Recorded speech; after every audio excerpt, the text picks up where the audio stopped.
Good evening, and welcome to What's Your Story? I'm your host, James Ransom Reed, Jr.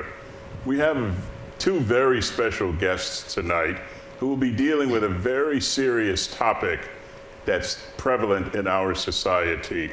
My guests are Carolyn Jasper and Rebecca Lemanski.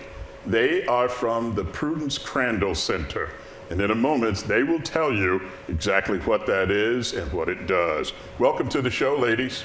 Thank you so much for having us. So good for you to stop by. Would you please give an overview of the background and history of the center? Well, thank you, Jim. That's actually a really inspiring story. The center was begun in 1973 by a group of women in New Britain, Connecticut, who realized that there wasn't a place for people who were experiencing violence in the home to go. It was at the same time as the women's movement was gaining steam across the country, and Prudence Crandall Center began as the first domestic violence agency here in the state of Connecticut, and one of the first in the country.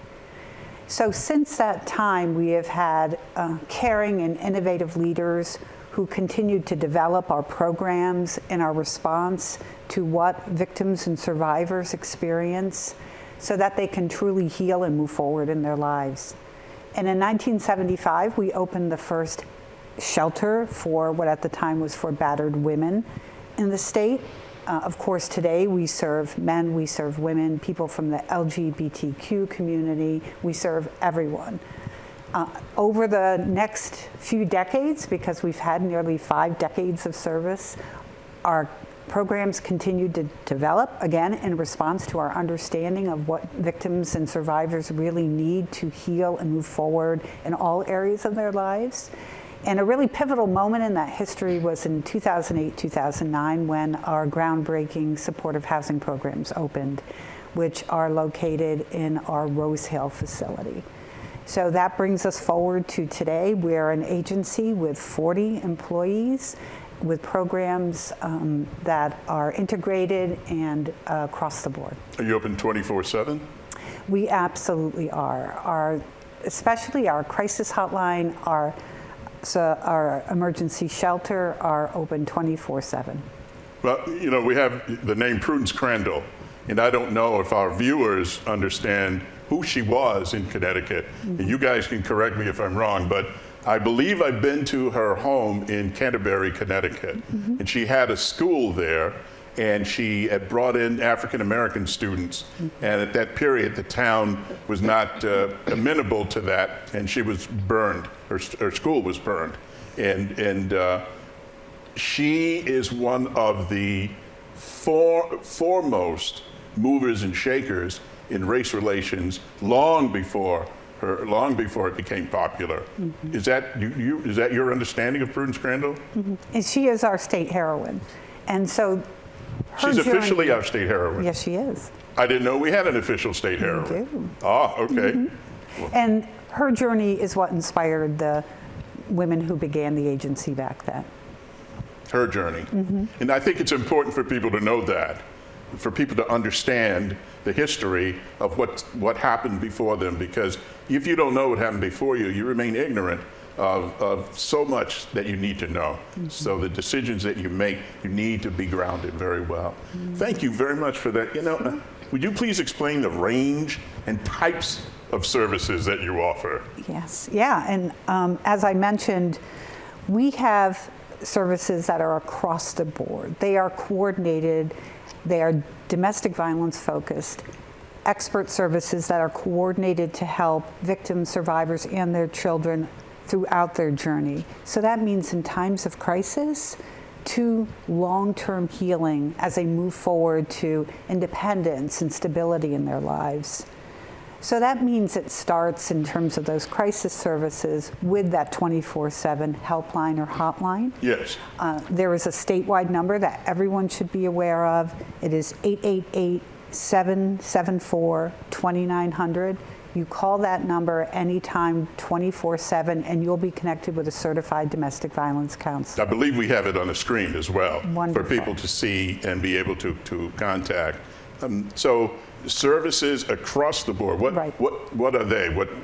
Right, so that is the number that you call that is really the gateway to all of our services. But in times of crisis, that would be our emergency shelter. We have one of the largest shelters for domestic violence victims in our state. Now, I don't want to sound silly, but what is an emergency shelter? What is it? Well, it's a place where someone experiencing violence in the home can call, can say, I need help now. Real time. And be welcomed in that moment by given advice on how to get where they need to get safely, how to come in, how to get that help in real time, as you mentioned. Wow, okay. So you have the emergency shelter, and what do you have for the children that the abusers frequently, that the abused victim bring along with them? Well, I think if I could step back one moment and talk about some of those other services, and then we can address the children, because that's a really critical topic that you bring up, especially at this time when we know children and teens are experiencing so many mental health concerns. So many mental health issues. From especially the pandemic. Yeah, from COVID, so, that array of services that I spoke about, from crisis and then over the long term. So it's really important for everyone to know that we have counseling, we have support groups. Those are for people not only in our residential program, but also people living out in the community who may be in the moment trying to figure out how to move forward from domestic violence in their past or something that they're currently experiencing. We have those services as well for people who are living with us, but we have them available to anyone, free of charge, confidential, in the community. We also have court advocates. We have 4 full-time victim advocates in the New Britain courts who work with both civil and criminal matters, helping victims make sure their voice is heard, their story is heard, navigating what can often be a very intimidating and difficult process. Absolutely. Yes, absolutely. They're a really important role in someone's journey, especially in that, for example, very difficult arraignment right after what could be a really traumatizing experience. Apart from that, we also have housing services, and I mentioned that briefly. We opened our groundbreaking supportive housing programs a little over 10 years ago, and it really is a model program for the state and across the country for how you can offer victims and survivors and their children that next step after a shelter stay, somewhere where they can call their home and know that they can, while they're being there, continue to work on the emotional and financial and legal implications that they experienced during that time of abuse. And finally, a really important part of our programs is our prevention and outreach work. That's where we go out into the community to anyone who will hear, especially schools and healthcare workers and social service providers, to let them know what domestic violence is, how to understand the warning signs, and how to help get victims to connect for services, but also to teach our young people the differences between healthy and unhealthy relationships. We'd so much rather invest in that work than unfortunately have to welcome them into our shelter maybe 10 years down the line. Now, as I was preparing for this show, I interviewed you guys earlier at the center, and I did my own little research, and I know that abuse is not merely physical, but it's emotional. And I'd like you to talk about that a little bit, please, because we have a tendency to think of it as a physical punch or something, but what's the old saying, sticks and stones may break my bones, but words will never hurt me? That's not true. It's absolutely untrue. So Rebecca, are you going to jump all over that for me? Absolutely. All right. So we know that relationship abuse is a pattern, and it's a pattern that abusers do to gain power and control over a partner. It can manifest in a variety of ways, and it's not only physical or emotional. There's usually more than one form of abusive behavior that can occur in a typical romantic relationship. And so when we understand these various ways that this can happen and that abuse appears and intersects, we can be prepared to respond to it appropriately. Again, it's about power and control. And so emotional abuse would include things like name calling and playing head games or mind games, embarrassing somebody, putting someone down, making them feel guilty, or making someone think that they're crazy. But we know that domestic abuse and violence goes beyond the physical and the emotional. There's things like economic abuse, so controlling the finances and bank account access and things. There's threats and intimidation, using looks or gestures to threaten or to intimidate, destroying property, displaying weapons. There's gaslighting, denying, minimizing, blaming. Stop. What's gaslighting? I knew you were going to ask that. Yeah, So, you did. So that's a great question. It's things like, it's basically denying somebody's reality. So for example, it's saying, oh, well, you're just too sensitive, or, well, I didn't do that, or it's saying that the abuse didn't happen, or making light of it, right? So it's this idea that what we've experienced, the person, the abuser, is trying to make us doubt our reality, okay? There's isolation, using jealousy or controlling what they do, where they go, who they talk to, who they see. Using children, right? So using the children as pawns, or kind of using them to relay messages, or threatening to take away the kids or hurt the children, or pets for that matter. And then lastly, using privilege, right? So making all the big decisions, treating someone like a servant, defining the roles of each person in the relationship. So again, you can see that it's really complex. And again, it goes beyond those physical bruises and scars to things that we might not even be able to see just by looking at someone. What are some of the reasons that a person would stay in an abusive relationship? Absolutely, really good question. There's many reasons, and again, it's complex. Many are based on the reality that the victim or the survivor is afraid that the abuser will carry out the threats, right? So following through with hurting or killing them or the children, winning custody of the children, harming them, doing damage to them financially. What we like to say is that a victim or a survivor knows best, right? They know what the abuser is capable of. Literally, sometimes a victim just cannot escape. They cannot get away. So things like fear, right? Fear that the abuser will become violent, fear of losing custody of their children, lack of support from friends and family, right? No place to go. Where would I go? Fear of homelessness is a real huge fear for people. Might be the only option that they have is to, again, go to a shelter, right? Lack of knowledge, lack of access to resources, awareness, lack of finances, the huge issue. Knowing how difficult it is to be a single parent, right? And how it is to survive on fewer financial resources. Religious or cultural beliefs, believe it or not, is a big one, right? So some cultures or beliefs may not support the idea of divorce, or believing that a two-parent family household is better than a single-parent family household, despite the abuse. And then oftentimes mixed feelings, right? Because as we know, these issues are complex. So it could be that there's lots of hope and good times and fun and love, but it can also include manipulation and intimidation and fear.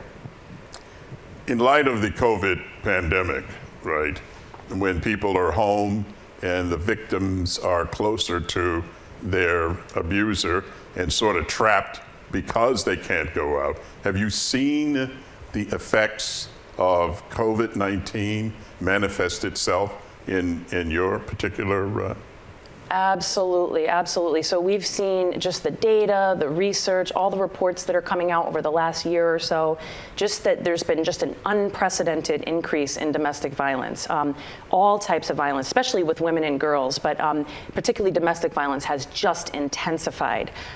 Increased calls to domestic violence helplines, increased need for shelter, right? Shelters are overflowing, and the solution is if we have no space in the shelter, we we house people in motels. But you've got to talk about the economic impact and the social impact of COVID-19. Economic, business closures have created the financial strain on communities, particularly in vulnerable communities such as women, people of color, single moms. And we know that women and people of color disproportionately work in service jobs, right? The lower paid, the part-time employment, oftentimes with little income or health insurance for that matter. And so when we saw a lot of these businesses close, it really increased the unemployment, the financial insecurity, the loss of income. And then for women that are in these kinds of abusive situations, can make it even harder for them to escape. The social impact. So when we are socially isolated, it can create an environment just conducive to, again, to your point, where victims and abusers are stuck in the house together, unable to separate, right? And so this extra stress, we mentioned it before, can lead to mental health challenges, right? Increases in stress and the ability to cope, even perceive stress, reactions to stress through violence, right? Oftentimes we're stressed, we don't have a job, we might react that way. And so, again, the fact that people oftentimes don't have a place to go away from their abusive partners can compound that situation, right? And so when you couple that again with the limited access to resources and information and awareness can really cause a huge issue there in the home for just the violence to really increase. And I would say that the best indicator of what we're talking about is there was one point not too long ago where our emergency shelter, which is staffed and funded for 22 Yes. on a regular day, we Yes. have plenty of overflow space, and we're very creative about the way we use our space. And we've, even before COVID, may have had as many as 27, 28 in the shelter, Yes. making sure everybody can find safety. We had 55 adults and children on one day not too long ago in our shelter. So as Rebecca was referring to, there was that time when everything was quiet last year, in the beginning months of the pandemic, where I assume that making that choice between going to a shelter or staying trapped with your abusive partner, you were too afraid to go and risk what it would be like in a communal living environment in a shelter. But we found that in the summer months, when the restrictions started to lift and people, the numbers were going down, that's when people started reaching out for help. And it's really been unprecedented in our nearly 50-year history of what we've experienced in the past year in terms of the need. We have used as many as 15 hotel rooms in addition to having an entirely full shelter. So it's not something that's ended. It's a need and a strain that we're continuing to experience. Just recently I checked and we were still using 6 hotel rooms, but it's also because we can't perhaps double up people like we could before, because we have to maintain that social distance at this time. So it's been extraordinary, and it's required extraordinary responses. One of the things I've learned is that there's a stereotype that domestic violence occurs primarily with people who are lower income people. That's simply not true. It occurs across the board in every strata and in every financial situation that this country can offer. Is that right or wrong? That is absolutely correct. Carolyn, do you want to talk a little bit more about that? It's 1 in 4 women, 1 in 7 men, and 1 in 3 dating teen who report having experienced some kind of abuse in an intimate partner relationship. So if you think it's not happening in your family, in your community, you just aren't aware of the warning signs that Rebecca went into such detail about what this is and what it looks like. When we talk about physical versus emotional abuse, I think it's really important for people to know emotional abuse causes trauma and pain that no one should ever need to experience. You can come to our shelter if you're experiencing emotional abuse at home. I've once had someone come to me and say, well, I haven't been physically abused.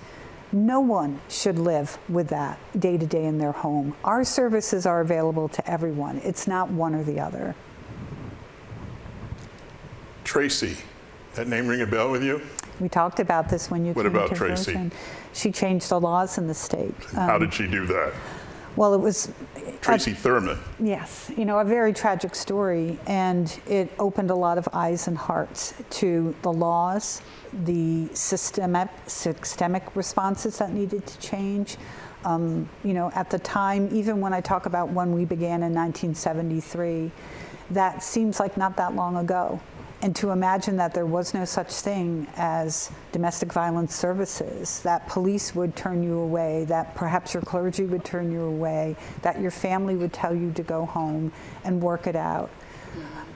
We haven't come far enough. We need to realize as a society that this is not a family matter. The CDC describes it as a public health crisis. It is not in the victim. The issue is in the abuser.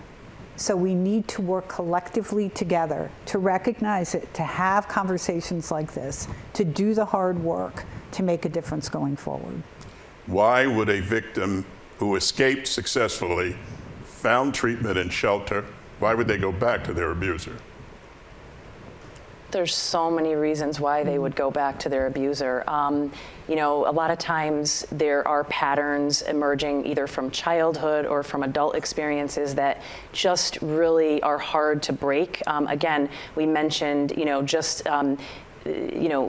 custody issues, children, finances, lack of having friends or family. Again, those coercive, manipulative, controlling tactics, right? The victim over time will or can lose their friends and family due to the abusive behavior. So they may not have anywhere else to go. There's so many reasons, right? They will be intentionally isolated. That's often part of an abusive pattern, is isolating the victim from family and friends over time to limit those options. Absolutely. But we also often hear that victims and survivors don't necessarily want the relationship to end, they want the abuse to end. Good point. But it isn't necessarily that simple. So it may be that for all those reasons that Rebecca's talking about. Okay. And the reality is, for people coming to our shelter, these are typically people with little or no options. No options. If you have economic means, you probably have another resource before you go to a shelter. Right. So it's really important for people to know there are so many people out there who don't have family, don't have friends, don't have financial resources, and that can keep them feeling trapped. And as Rebecca said, that concern about homelessness, which is why our housing program was such a vital response. That's all the time we have for this portion of the show. We hope that you have learned something. We're going to do a part 2 of this show because it is so important for you to know. Thank you for watching What's Your Story? Everybody has a story. Until next time, what's yours?